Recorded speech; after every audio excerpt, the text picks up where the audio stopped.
You know what the biggest problem today is? People are terrified of being alone.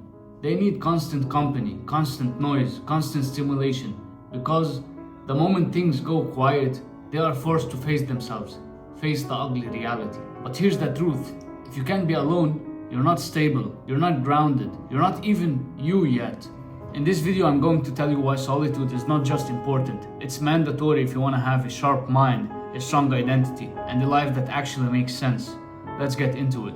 So the first and most important point to begin with is, when you're alone, you finally meet yourself. Most people go their entire lives copying the personalities around them, the jokes, the slang, the habits, the opinions, the desires. But when you sit alone, even for a few minutes, something happens. Your own voice finally gets a chance to speak. Your real interests start to show, your true identity starts to form. Being alone removes the leftovers, the residues of other people's identities that got stuck onto you. The second most important reaction that happens when you stay alone in solitude is that solitude cleans your brain, literally. This isn't philosophy, you know. Silence, even 15 minutes of it, is scientifically proven to help your brain reorganize thoughts, reduce mental clutter, and clear brain fog. Your mind needs quiet time as much as your body needs sleep. You see, you're not tired, your brain is just overstimulated.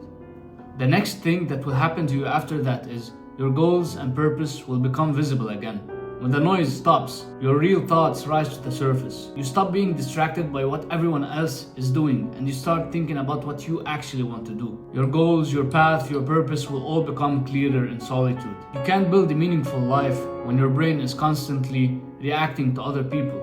And speaking about people, here's the harsh truth: solitude exposes who actually cares. When you pull back and spend time alone, you'll notice how many people don't check in, don't ask about you, don't show up, completely forget you exist. And that's good, you need that. Solitude shows who's in your life out of convenience, not loyalty. And silence exposes relationships more than arguments will ever will. Moving on from people and focusing back on you. Being alone will make you start thinking deeper, not just louder. When you're alone, your brain has space to think about things that actually matter. Your life, your purpose, your values, your future. Most social groups spend time talking about a bunch of nonsense, gossips, jokes, empty drama, shallow topics. Being alone raises the level of your thoughts. Depth replaces noise. Going deeper into your brain, you will become sharper, wiser, and more intentional with solitude. As simple as it is, a disciplined mind creates disciplined actions. When your thoughts are cleaner, your words will become cleaner, your decisions become smarter, your reactions become controlled. People will notice the difference. You start speaking with clarity instead of confusion, and acting with purpose instead of impulse. What you will build other than a sharper mind is a stronger heart. Solitude builds emotional independence in you. When you enjoy your own company, you stop depending on others to feel okay. Your confidence becomes internal, not borrowed. You stop being needy, clingy, or approval seeking. Needing people becomes a choice, not a weakness. Keeping it emotional, your standards will rise automatically. The moment solitude becomes peaceful to you, low-effort friendships will stop being attractive. You stop tolerating disrespect. You stop entertaining people that will drain your energy. You stop saying yes to things that don't feel aligned. Solitude teaches you that peace is the minimum requirement. One more thing that will happen is that overstimulation will reset. Phone, notifications, social media, constant noise. Your brain is drowning. Being alone resets your nervous system. It brings you back to a calm baseline. It makes you feel human again. The final thing I want to talk about, which is the most comfortable and where the biggest change happens, is that you will face yourself honestly. Solitude forces you to confront what you've been avoiding, your habits, your fears, your patterns, your procrastination. That's where actual growth happens. There's no distractions, just you and the truth.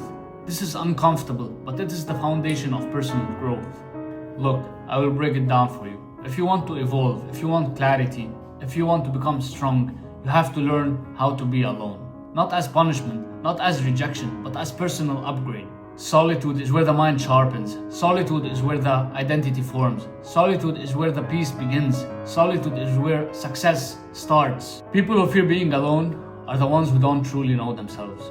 But the moment you master solitude, you will become untouchable, because you will finally realize that the strongest version of you was always waiting in the quiet.